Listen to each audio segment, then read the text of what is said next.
Okay, time for my NXT review of tonight's NXT for, I believe tonight's the 10th. Yes, February the 10th of 2016. And to kick off the show, we had Baron Corbin taking on Johnny Gargano. Very eventful tonight to say the least. I liked it.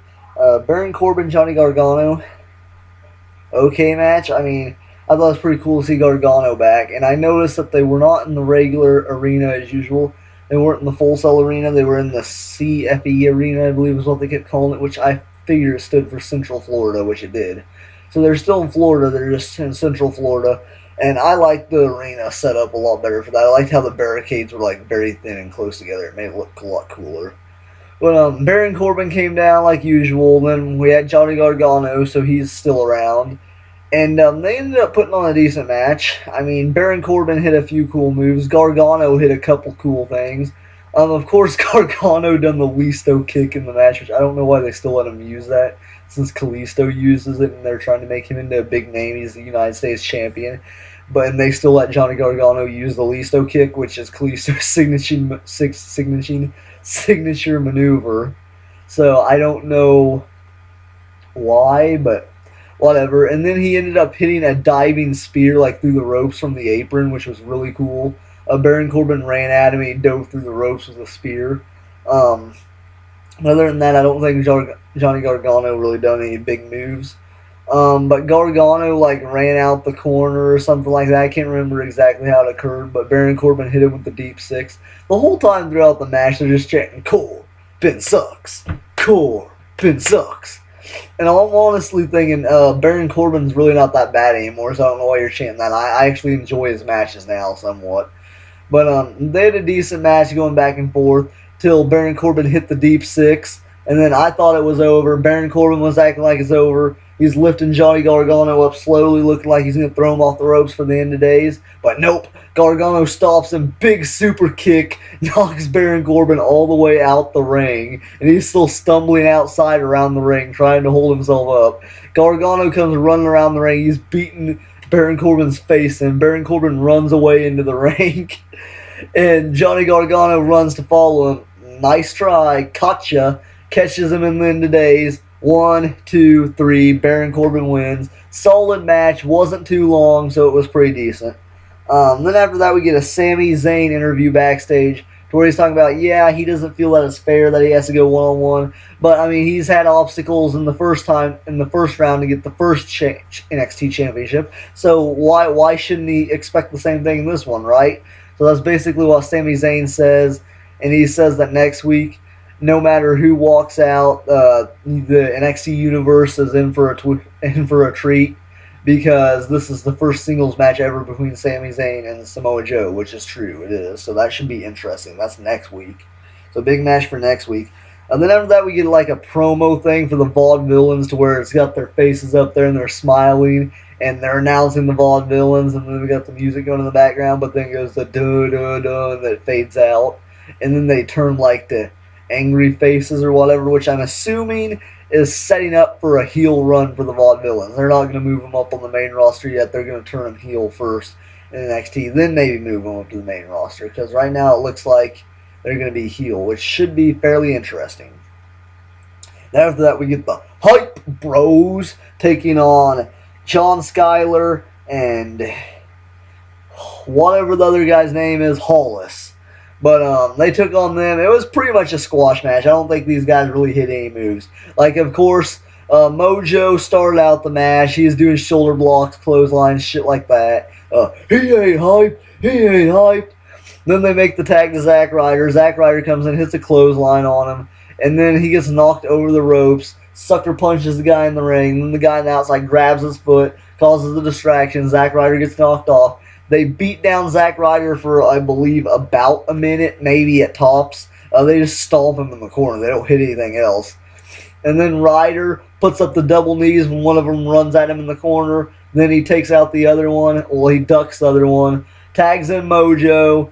My favorite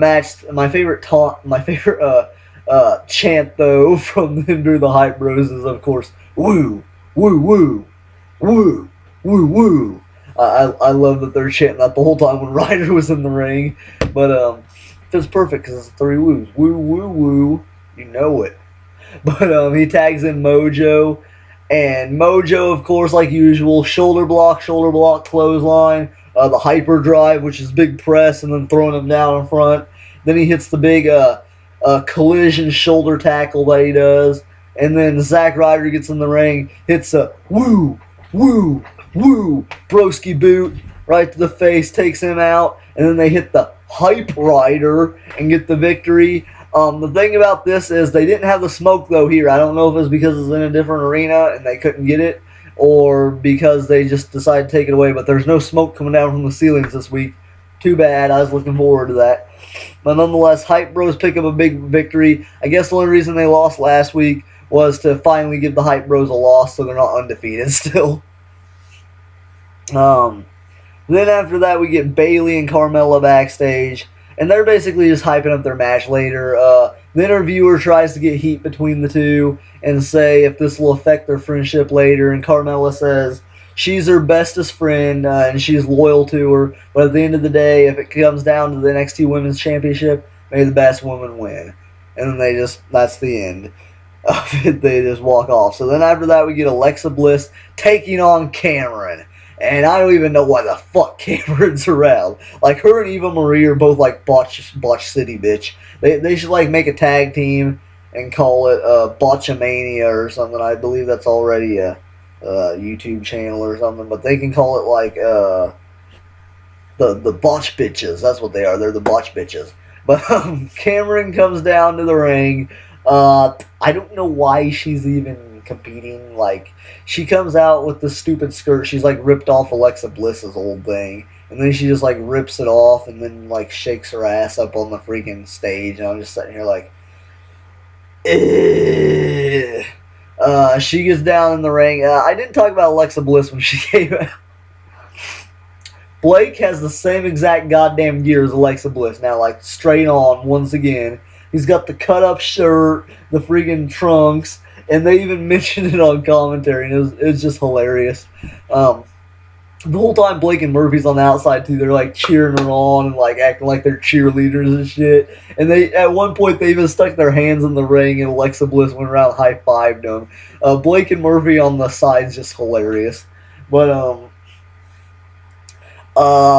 I don't even want to talk about this match too much. Cameron botched so much shit in this match, it was pathetic. She botched a fucking clothesline. Who the fuck botches a clothesline? She botched a regular-ass clothesline, and then she does some move to where like she runs and slides her knee into her opponent and then does the splits. Some stupid shit.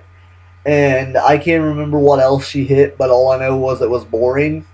And Alexa Bliss came back and beat her bitch ass like crazy. She came back and freaking started stomping on her and just standing on her, and the crowd the whole time is just cheering Alexa Bliss. Normally they boo the shit out of her, but they're like, fuck Cameron. We're just gonna boo the shit out of her, and then we're gonna cheer Alexa Bliss when she's just standing on her, smashing her face on the ground. It was hilarious. And then Alexa Bliss goes to pin her, and then when she kicks out, the crowd just starts heavily booing again. Fuck you.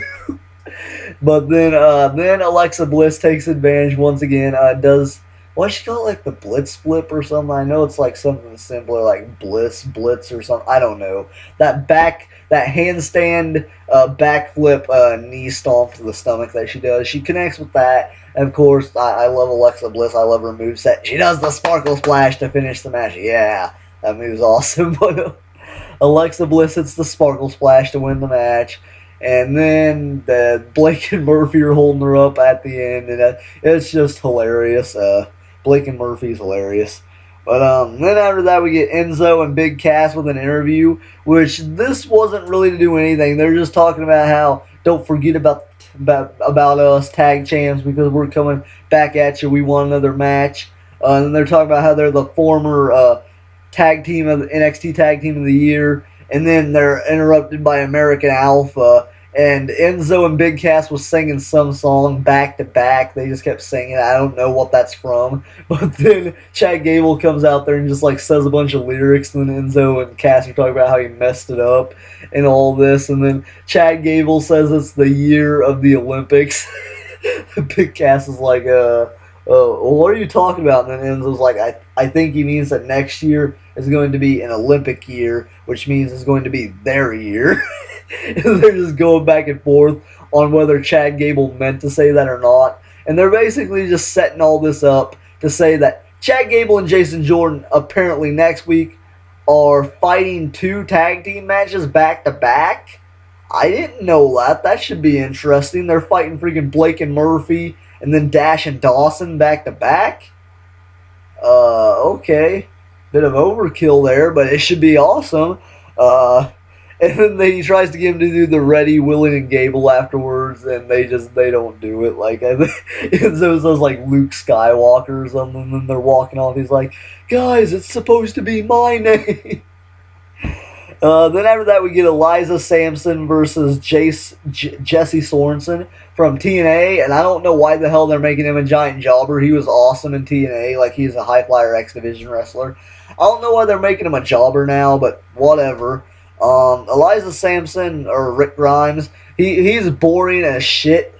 I'm not even sure what he hit in this match, but the best part was the crowd. They were chanting "Drift away" at him, "Drift away, drift away," which I thought was hilarious. Everyone hates Eliza Sampson. I do too. All I remember from it is he hits that wicked neck breaker after a bunch of knee stomps to the face. And then he just hits the wicked neck breaker, which is kind of cool. He has a nice wind up into it where he holds his arm out like this and then he pulls him into it, which looks kind of cool. But other than that, he's boring. He's a one-trick pony. He has like one move, whatever. Yawn. Next, they keep him, but they fire Bull Dempsey. That makes sense. Then after that, we get a Apollo Crews interview. And what did he even talk about? Okay, next, we also had a Samoa Joe interview at the end of the show, which I didn't even watch it because, I mean, all he's talking about is his match next week with Sami Zayn. Not really a big deal. I don't know why you would end a show on a backstage interview, but whatever. Now we're talking about the real ending of the show, which was Bayley going one-on-one with Carmella for the NXT Women's Championship, which was an outstanding match. Better than any match on Raw this week. Better than any other match on NXT. Better than any match on TNA.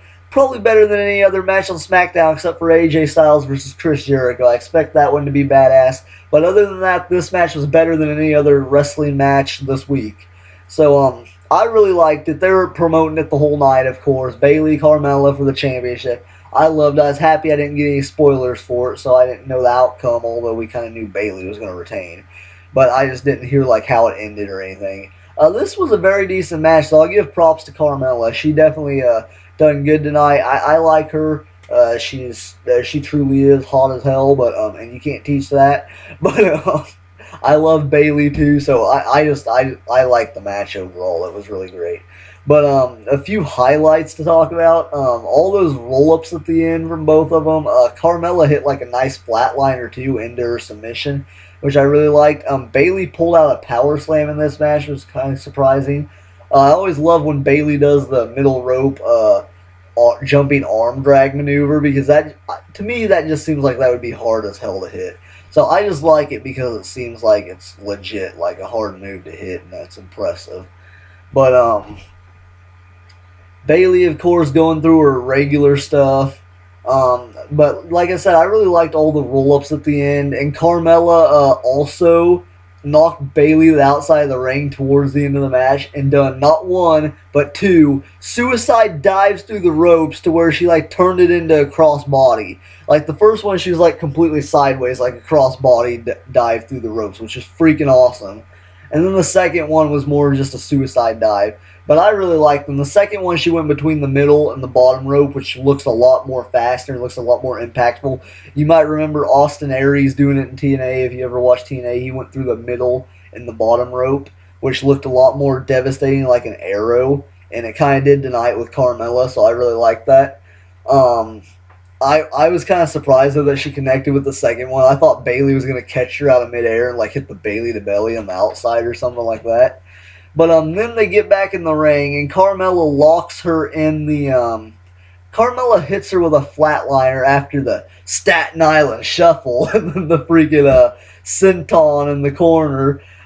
She hits her with a flatliner, hooks in that leg head scissors, goes to grab the foot. Bayley counters out of it, bridge pin, and then Carmella kicks out into like some sort of arm hook pin, and then Bayley counters it into one of her own, and then they get back up on their feet. I believe Bayley is going for some type of maneuver here. I can't remember what she's going for. Carmella counters it into a roll down pin, and then Bayley does a switch on her and then switches it over into a pin of her own and gets her with the 1-2-3, which I was kind of surprised. I was hoping for a cool counter into the Bayley to belly.